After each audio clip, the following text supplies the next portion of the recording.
Welcome for the second chat here. A couple of changes. The original session chair is Ramaswamy. He's not here, Narayanan, and he's not here, so I'm a backup here. So pardon that. Second one is that it was structured originally as a debate, and then we saw that all of us are product managers here. Like, why would you want us to talk about us being an endangered species unless you are looking at them, right? So we kind of constructed this a little differently. We took like product managers, we go and redefine the requirements, right? So, and then we started looking at it as how is the function evolving? Because I think a product management as a function has been around outside as well as in India for over a decade or so, right? So today, is it more than a decade, I think? Yeah, I mean, around that? Yeah. Okay. So has been there. Obviously, there are lots of changes which has happened. There was like a whole, your entire product development life cycle is shifting, your markets are moving, a lot of disruption, transformation, innovation, every word with a shun there is happening. So how is that impacting product management as a role? Because it's a multifaceted function, so to speak. So which aspect of it is becoming more critical? Which muscles are evolving more faster than the other? That's the overall texture that we wanted to kind of cover today in the next 30-40 minutes. And what we have here is a fantastic set of panel members who have lived and breathed, and a lot of battle scars. If they offline, they can show some of them. But they've kind of dealt with enterprise products, deliver them, both platforms and all of that as you speak. So let's take about 30 seconds to know them. So if you could just introduce yourself, your experience, 30 seconds. We'll go around and we'll get started. Hello, is this working? Mic, please. Hello. I do have a loud voice, but. Yeah, is that mic Hello. On? Okay, there we go. Hi, everyone. This is Tridib Roy Chowdhury. I'm the GM and Senior Director of Products. I look after a few businesses, and at Adobe, we have the luxury of running complete P&L. So the businesses that I look after are e-learning, a Java server called Cold Fusion, and I also look after their ebook business. So in my role, I have a team which consists of both engineers, product managers, marketing, sales, evangelists, few carpenters, and like various. Are you just talking about yourself here? Right. And and like most of us, I think we all have global businesses, and most of our customers are based in the West. In my case, it's primarily US and secondarily in EMEA. Thanks. Okay, thank you. Kunal? Can you guys hear me? No. You turn on this mic as well. Yeah. Better now? You use this one. All right. Yeah. Okay. Thank you. So I'm Kunal Ruvala. I'm the Senior Director of Engineering and Product Management over at RSA being a part of EMC. Like Tridib introduced, we've got a fairly large global organization as well as global customer base that we cater to and my team works with. Within my organization, we've got engineers, product managers, people playing various roles across the spectrum of all types of product development activities that we undertake. And in terms of overall product global responsibilities, I am responsible for the data protection business within the RSA organization. Thanks, Kunal. Hi, I'm Somshubhro Choudhury. I'm the Managing Director for Analog Devices. So I manage the India operations for Analog Devices, which includes sales, business development, the Engineering Design Center, and I'm also part of a global IoT task force. But my history of product management goes back almost 2 decades, being mostly a product manager, product engineering, product marketing, product management, P&L roles for the last 2 decades. Thank you. Sarathi? Hi, this is Sarathi Rajagopalan from PayPal. So I've been with PayPal for about 9 years. Right now, my role is basically to build products for financial risk management for PayPal. So when I say financial risk management, there's a lot of fraudsters constantly hacking PayPal to, finding loopholes and trying to take money away from, customers of PayPal. So we try to build products to prevent all that, right? So I'm doing some of that. And within PayPal, I've done multiple roles, right? Currently with the risk management, and before that it was merchant-facing products, and some of it is global operations-facing product as well. And before that, and I was working for semiconductor industry, doing engineering as well as a little bit on the product management side as well. So overall, I've spent about last 12 years in the product management space. So hopefully I can share some of my experiences today. Excellent. So let's poll the audience. How many of you guys are product managers here? This is, okay. So and then how many are like considering becoming product managers? Which would be self-inflicted wounds there, right? So it's like okay, it's like two. We are recruiting here, by the way. Anyone that wants to stay far away from product management. Yeah. How many of them want to get some takeaways to go and justify that they should not join product management? So, all right. So I think, frankly speaking, I think product management is not a one-person job. It's it kind of takes a village to build a product kind of a story there. Everybody has a role in it. But however, having the couple of things I would like to do from a housekeeping perspective, we're going to open up for questions in between itself. We won't wait for Sachin. We won't wait for the end. So if you can keep the mics around, easily available, that will help us. And second is we are looking at this from what's happening in the industry, how is that having impact on the product management role, and then peel a little bit around the business side of it, the technology side of it, the people aspect of it, the skill sets and etc. and all that. And then we'd love to hear your experience as well as your questions to the panel here. So let me kickstart this with talking about how has the role changed. I'm sure it has changed quite a lot from what it was about 10 years ago to now. So how do you see that? How is the role of the PM product management as a function has changed? Tridib, you want to kick that off? So before diving into what's changed, let's kind of look at what essentially a product manager's role is all about, right? So quickly demystifying that role would be like something like this, right? All businesses is all about you producing goods, services, and there's a customer who has to buy it, right? The customer, most of the time, will buy a good service, sometimes traffic, purely because if it's going to help him or her in their lives or in their businesses, right? So the solution that you are offering to your customer has to be better, cheaper, or faster than competition, whatever that competition is. Why better? Because better means that you are able to enable your customers delivering better value to their customers. Cheaper because you can definitely impact the bottom line. And faster means that with the same resources, you can possibly do more and therefore produce more, reach out to more customers, and have a larger market share. Now, that being the basis, what you have to first and foremost understand is that the product manager's job lies in the shoes of the customer. And it is not just lying in the shoes of the customer, he actually needs to understand not just his own domain, but they have to also understand the domain of their customers, because that's where the action is taking place. Now, if you look at different roles that the product manager takes, so he has to first identify a problem, at the same time start thinking of a solution.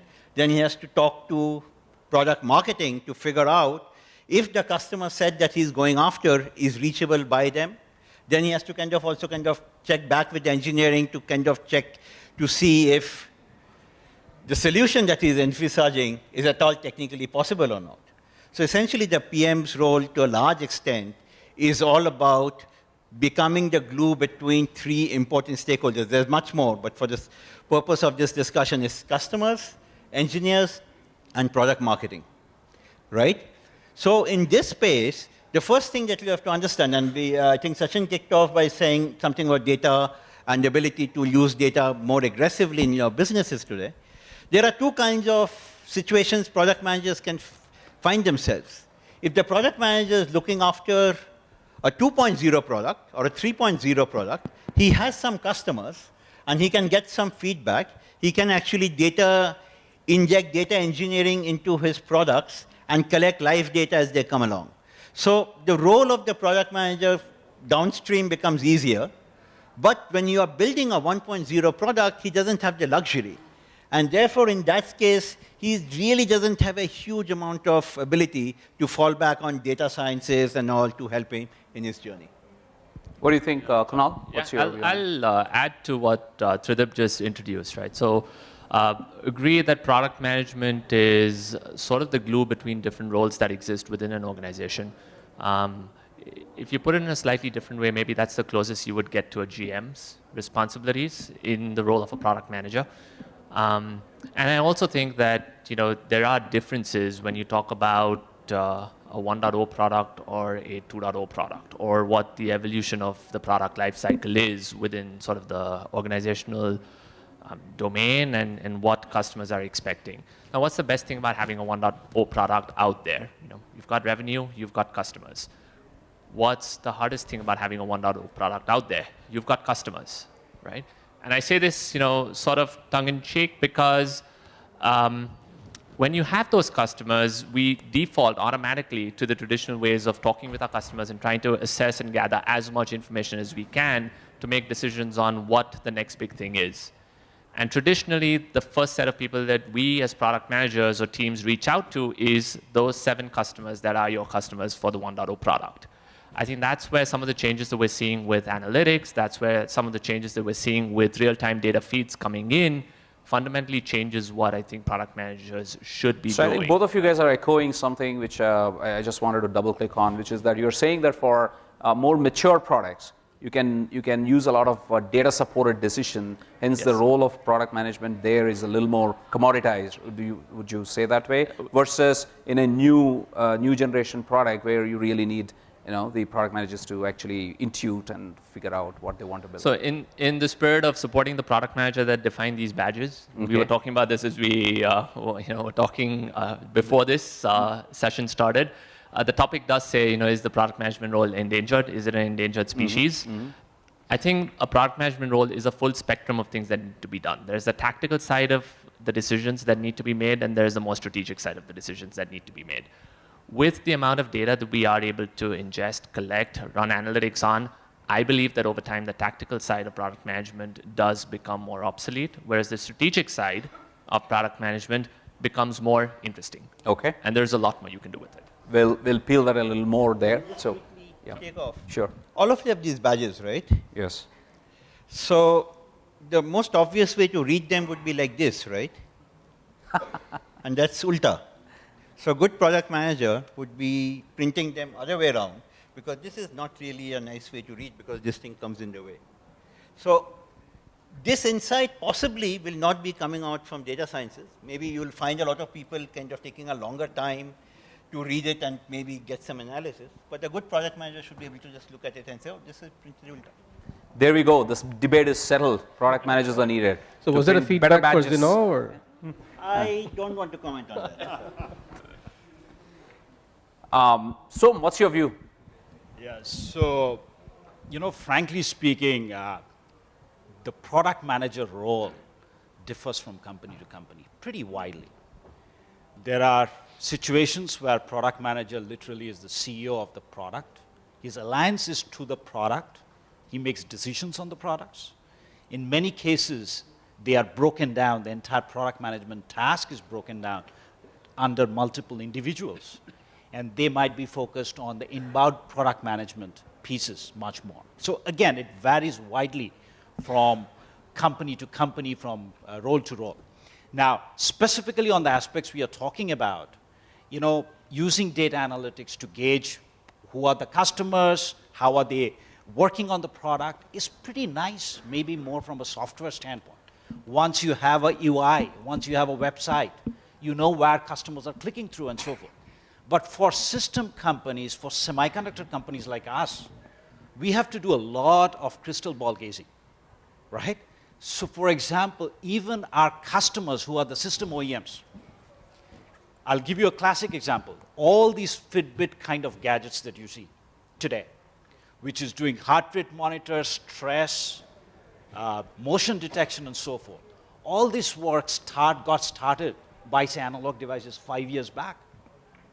How do you predict 3 to 5 years from now what's going to happen? Many times it's crystal ball gazing. Many times it's talking about what technologies are possible and trying to fit things in. Many times it's kind of looking at, frankly speaking, a lot of the science fiction stuff as well to start looking at 3 to 5 years hence. So again, from an industry to industry, it differs. If you look at version 2 of a product, it's always much easier. You got some data points. Version 1, pre-version 1, trial versions, right, are always the most challenging because frankly speaking, you do not know, and especially when it's a new product. If it's a new startup, you just don't know, and you got one shot at it, right? So the importance of the product manager, and not just the product, but the entire company, becomes very critical while defining the early stage product. Excellent. What's your view, Sarathi? So I think one of the things that you can talk about is there, I mean, early stage, I think all the three echoed that at early stage is very, very critical. What do you think is the role of product management in the later stage? Yeah. So, at least these companies, I think the early stage is extremely difficult. For PayPal, our customers are basically, millions of, users of PayPal and also merchants on one side. So again, they are like 17 million merchants is what, we work with. So for us, even the 1.0 product is mostly about launching something, quickly understanding what the customers want and quickly iterating using an agile process and keep moving on, right?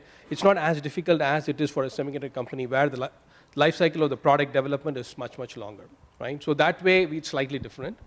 And then to touch upon the evolution of the product management itself, so he mentioned that the product management role is different from a company to company, but I won't even go from company to company. Within PayPal, it's a lot different from one team to the other, okay? So how's that? How's it? Yeah, so there are products that are very customer focused, it's on a website and all that, so where the experience of a customer going through your pages and clicking through is extremely important, okay?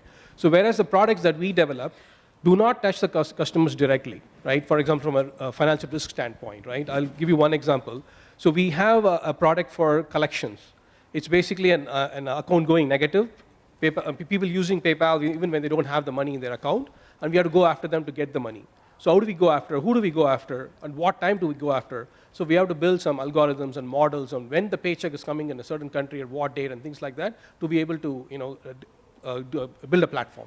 So to do that, the product manager has to be a little bit more technical rather than coming up with a better experience. So within the company itself is changing, right? And so the depth of the product manager that he has to get into, it's much higher now than it used to be before. Okay, interesting.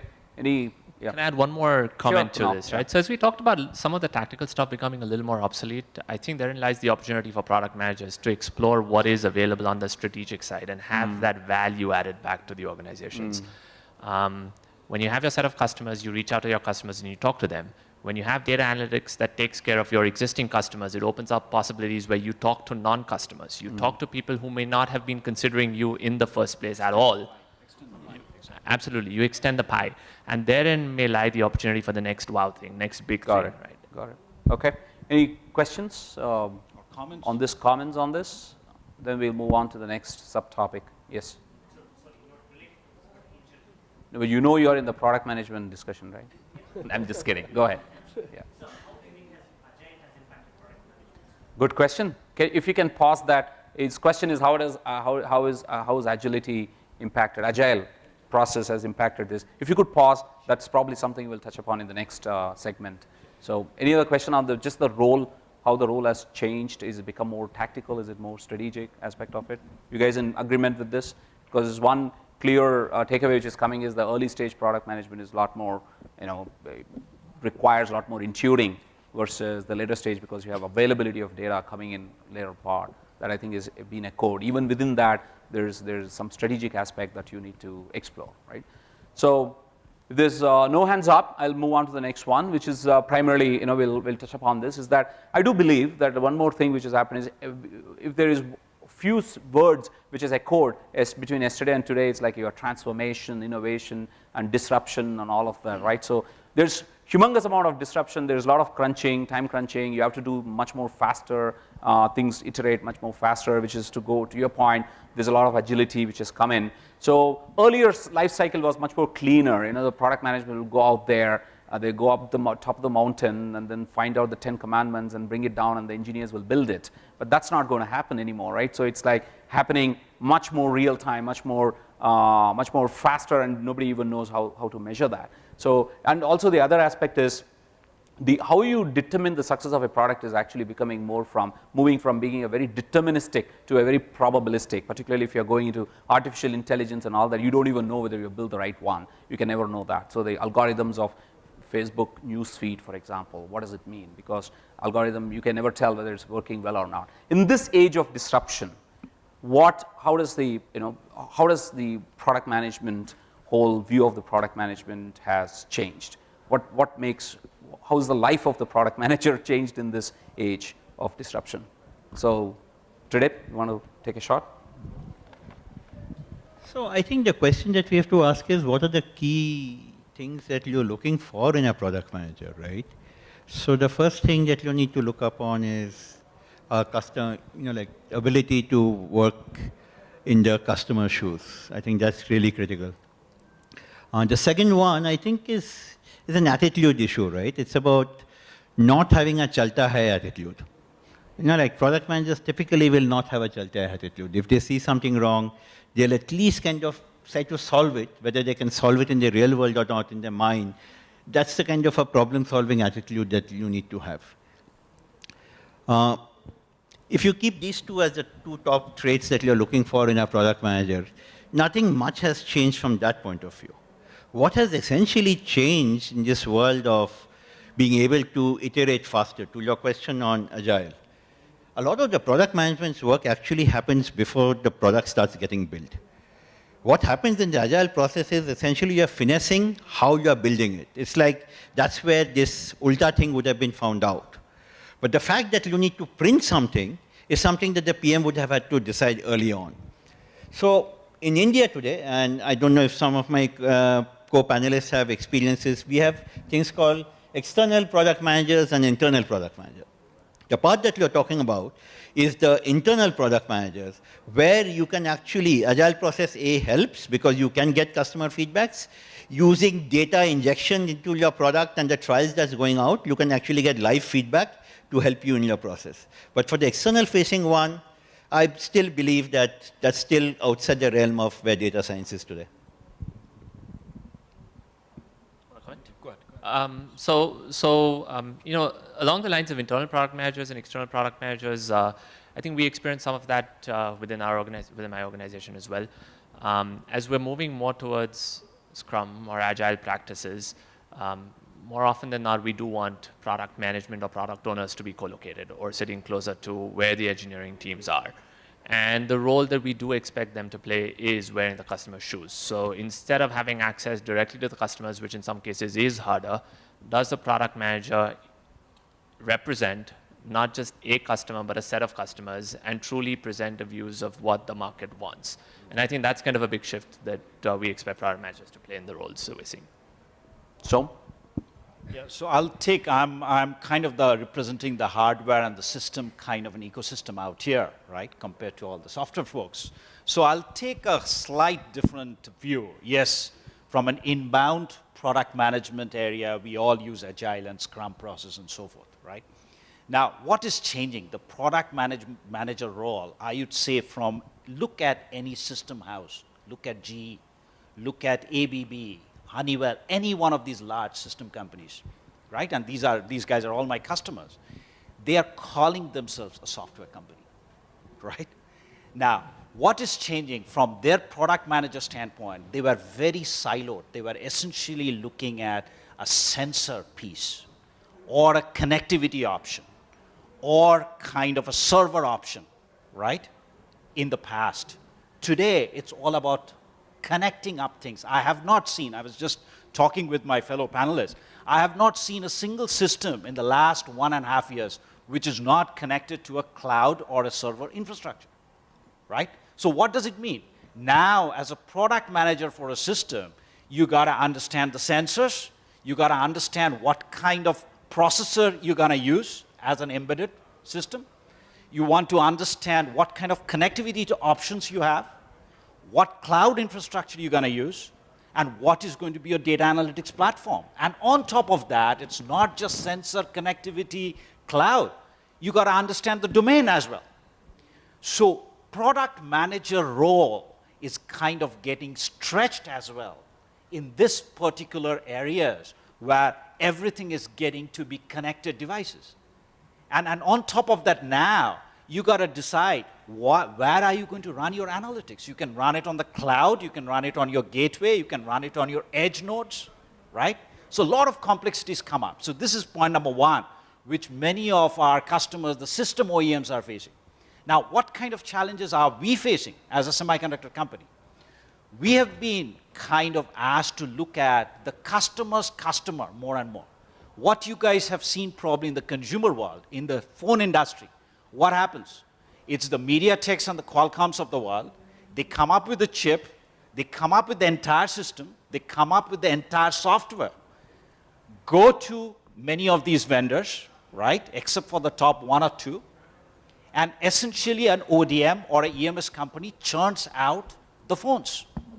It's a complete form factor reference design that has happened over the past 10 years for the PC industry, for the mobile phone industry, now happening in the wearable industry and so forth. We are seeing a major change where many of the other domains like healthcare, industrial, right, automotive, many of these guys are asking the semi guys to do the same. You got to build a module. You got to build almost a complete system. So in effect, many of these companies, the so-called system OEMs, are turning out to be marketing, distribution companies, leaving out or pushing out the engineering work over to the semi companies like us.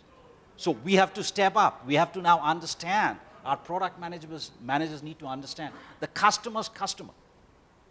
Interesting. Right? So, and then how does this, I'm sure with this change, I was just thinking, is that the amount of conflict that is very natural between a product management function to an engineering function. I'm guessing there's a lot more conflicting touch points now because they're working almost in parallel and headbutting on each other. So how does that pan out? Do you think the conflict has increased, or how do companies manage that? Sarathi, I would like you to talk about it first, and then others can comment. Sure. So can I answer this question? Sorry? Can I answer his question? You seem to be a very popular man here, right? So you can certainly answer your question. So living agile on a daily basis, right? So the product manager's life has become stressful in the agile process. The reason is because in the agile process, everything revolves around the product manager, right? The ceremonies that they have to go through. And then considering PayPal, companies like PayPal, where we are trying to do multiple things because we have only scratched like a very small portion of the addressable market, we're doing multiple things, right? So the product manager needs to cope up with so many different things, so the life has become very stressful in an agile process. I'm not trying to discourage any wannabe product managers. Agile is still good. It is just that we need to figure out how to address that part, right? We are working through that. We have some, focus on that. So in terms of, answering your question on the conflict between engineering and the product managers, the way, and also to take care of the stressful product manager's life, what PayPal is trying to implement is something like a 3 in a box. You're trying to hire. You can't be talking about stressful product manager life. Even those 2 hands which went up will not be there. So I've done this for 13 years. It is fun. I'm not going to change my career for anything. All right, good sell. Yeah, thanks. Right. So yes, there are going to be some conflicts, which is healthy. The way we are trying to solve that is to also take care of the stressful life of product managers, to come up with something called 3 in a box, where in the box we have a product owner, and a designer, and an engineer. Okay, some of them will be taking the load of product manager in terms of thinking about the design and how the product has to function, not just take orders. They'll form a team and come up with a solution for all the problems or the features that we want to implement. So that way, when the engineers come in and have a role in the entire product definition, then the conflict becomes less, and they think that they are part of a team, and it's much more helpful to reduce the conflict. Good point. Or about you? I'd like to just add, though, sure. just one point. Let's do the reverse then. Yeah, so sure. go ahead. I mean, frankly speaking, the product manager role, I personally feel this is the most fulfilling role each one of the individuals will ever get, right?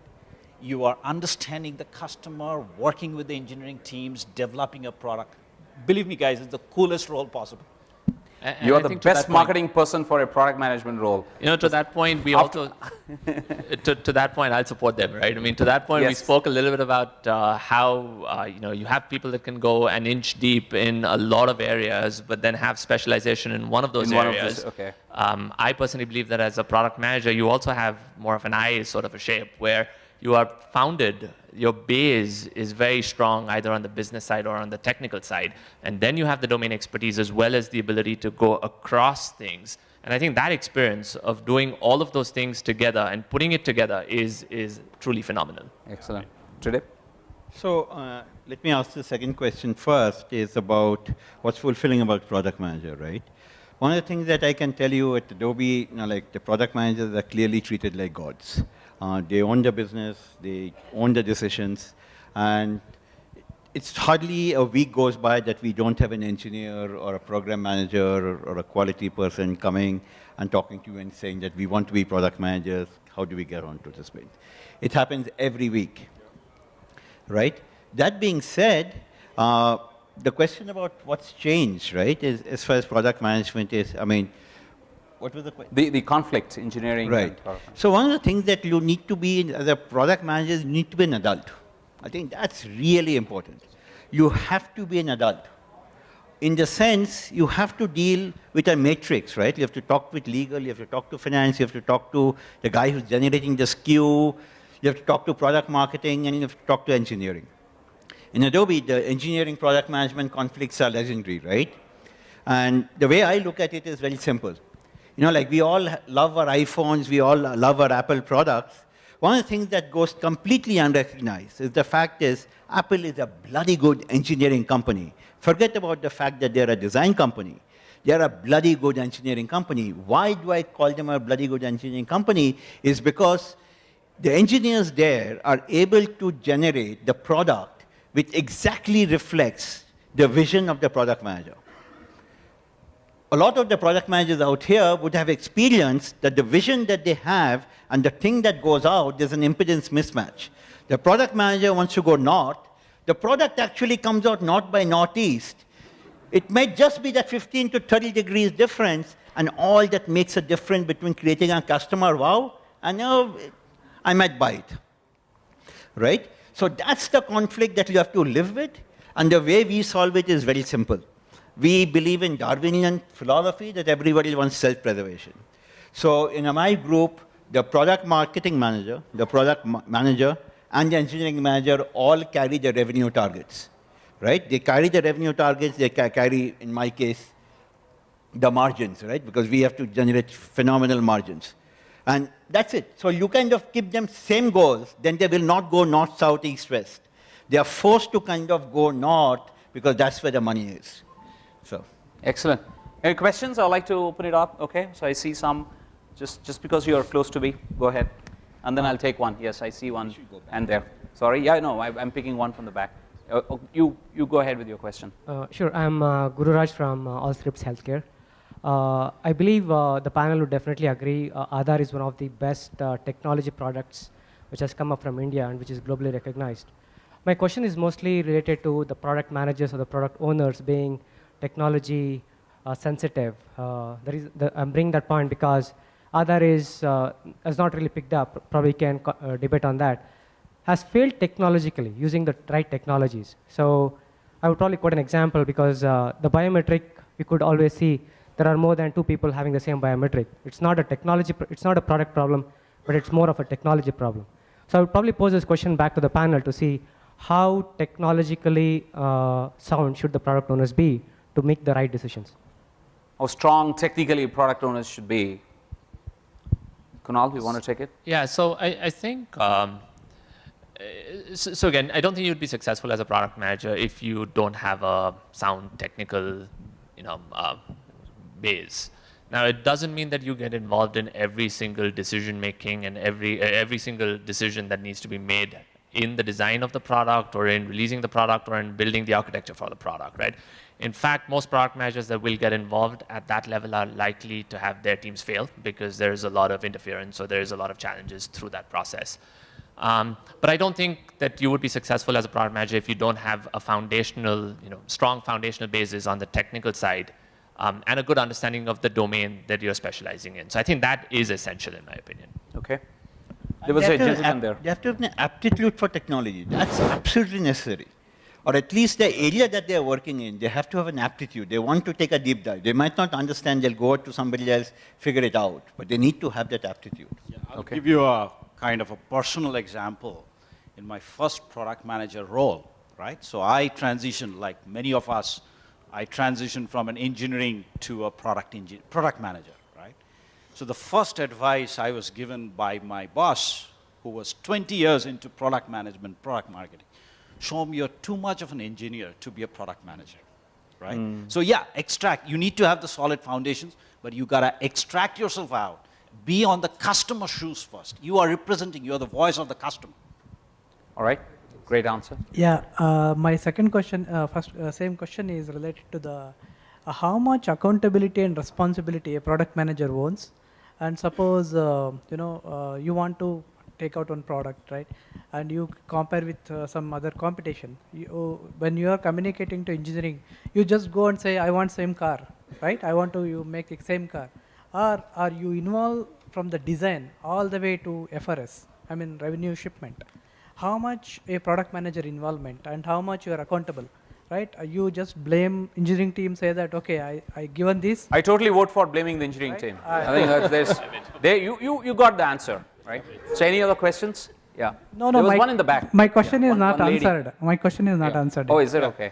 I can take that, right? So you're tying it back to the same question that he was asking on the technology side as well, right? No, my question is how much you are accountable to deliver the product in the end. It is not just you get some design, give it to engineering team. So his question is, do you own it and do you are accountable all the way to the end, right? Absolutely. Yeah. Sarathi? Like I think one of the I think some panel members mentioned that the product owner is the CEO of the product, right? So with that said, you're extremely accountable. And in the agile process, as I said, everything revolves around the product manager. So which means that the accountability is much higher on the product manager to make sure the product gets delivered very well. Is it like 100% accountability with 10% authority? Feels like that, right? No. Some days it feels like that. Guys, right? this is true. I mean, a product manager, think about it, it's a cross-functional leader, right? These guys are not reporting to you. So a lot of it is actually by influence. That's right. Okay. So at the end of the day, as Tridib pointed out, most of these typical classic product manager roles, you are measured on 3 areas. How much revenue you bring in, what is your margin, and what's your market share. That's it. You get measured on these 3 parameters. And I think the lens that the product manager should wear is very different from what each one of the cross-functional constituents within the organization should wear. So if the development team knows how to build something or is building something, the product manager should be the one deciding or should have a view on whether it should even be built or what that needs to be like. Product marketing, we've spoken about them as well, right? Product management needs or knows what needs to be shared. Product marketing figures out how they go and share it, right? So there is a lot driven through influence, but if you think about some of the traits that we see in different product managers, and while there has been a lot of things that have changed, I think accountability would be something that comes up in all successful product managers because they will take natural accountability. It's their baby, right? A product is their baby, and good product managers will take accountability for it, whether anyone reports into them or doesn't. Excellent. That lady. Final questions because we are running out of time. The panelists are available. Yeah, I know. Before that, I'm announcing that the panel is available offline if you guys want to chat. Please go ahead. So yeah, I think a good debate, of course, yeah. And being a product manager myself, I would want to know, I think from the panelists, the evolution which we want to see. Like we talked about agile, yeah. So we hear one-liner from the customer. Being a product manager, you understand a big story out of it, right? That what he wants really it is actually not that one-liner. And then we make the big story. And then because of the agile, we now have to break this big story into use cases. And in the end, we comes up with like, okay, 2 user stories are done and 2 not done. You have to go back again and see whether the one-liner got fulfilled or was it not fulfilled. So what is the evolution?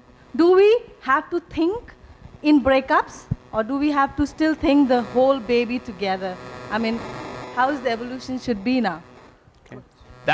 That's where I think technology is making our jobs easier, or we should be using technology to make our jobs easier. As you think about SaaS-based products, as you think about things that you can do to get customer feedback, that's where data analytics, telemetry data, whatever it is that you're collecting should make our jobs a lot easier. Now, it's almost impossible to say, have all 50 things that are needed for a product, build it out and ship it in one go. I mean, we're going to take 18 months, and we all understand that release cycles are becoming shorter, there are pressures to be first to market, all of those things, right? So I think with the advances in technology, we should leverage those technologies to get that feedback in, autocorrect, course correct, and then realign towards the north direction that product management had in view in his example instead of going north-northeast.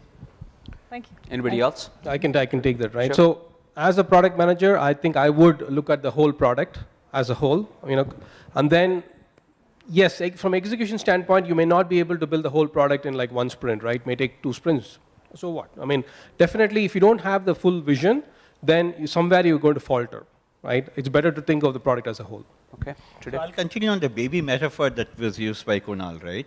So one of the things that we don't do in our company, or at least we try as far as possible, is not to orphan one idea that we came up with. Because a 1.0 version of a feature may not work for a couple of reasons. One is the product manager got it wrong. The second one is that we built it incorrectly. So it's important that when we have failures, and product management is the cornerstone of innovation in any company, right? So in any company, the first thing you need to build in is a culture to handle and deal with failures. So when you get a failure coming in, you just can say, oh, this didn't work, another shiny penny will chase after. We need to hunker down and say, what went wrong? Do we need to pivot? In case it went wrong, you know what, there's something wrong with our process that we went out, and the product management needs to be, again, an adult enough to say, you know what, I got it wrong. Excellent. On that note, we will sum it up. When you are hiring, you guys are all hiring, right? So when you are hiring, what are the two critical traits you look for in a product manager? We'll start with Sardi. Just 2. So definitely. So that they know how to write their resume. Right. For the first thing I look for is communication skills for sure. The reason being, most of us work for multinational companies, and our peers and stakeholders are in the US, UK, wherever, right?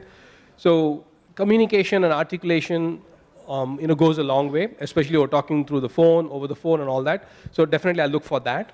And then the second thing is how deep a person can get into his domain, right? I know he's applying for this job, he's coming into it, and I would like to probe how deep he can get into his own domain that he has previously worked on. Excellent. So that will definitely help me determine if he can go into details, right? Cool. So these are a couple of, things. So, I think I'd be looking a lot in terms of the interpersonal skills, provided everything else is equal. As I mentioned, this person needs to traverse up and down the matrix, sideways in the matrix, right? That is number 1. And number 2, I'd be looking at more in terms of the market knowledge. okay. So I'll take anyone that has all of those things plus whatever Tridib says, right? But 2 things that if I were to pick, That was my answer. sorry, I beat you to it, right? But 2 things that I think would differentiate, with the skills being there and stuff. If there are 2 things that I would call out differentiate good product managers from the rest are, 1, does he or she have the ability to look at scale, right? Can they think about a market and think about how to scale out and how to make things big, right? So I think that's one thing that's key. I think the second thing is, do they have the ability to make decisions, right? And can they make decisions based on a constant flow of data as well as not having all of the data, but can they make decisions? Okay. So one of the first thing I said, I put a lot of faith in this adult. So one of the thing is, can they debate without arguing? So we really push them hard, we really kind of get in their faces, and we see whether they're able to hold that logical train of thought without getting argumentative. That I think is critical, because working the matrix is really important. The second one is, I can't really explain. So we give them a problem, and normally nobody has an answer. I don't have an answer, so how would, I've thought about it and they have not. But what I look for essentially is that out of box. So there's, actually I use that for all my hires. I'm waiting for that wow moment. If that wow moment happens, I hire. If it doesn't happen, I'm kind of wasting my time for an hour and kind of going through the interviews. If the wow moment happens, then the rest of the time I'm just going through the motions, because I've already decided I'm going to hire this guy. Excellent. Thank you very much. It's been wonderful discussion, and thanks a lot for pitching in with the questions. We'll see you guys in the next session again.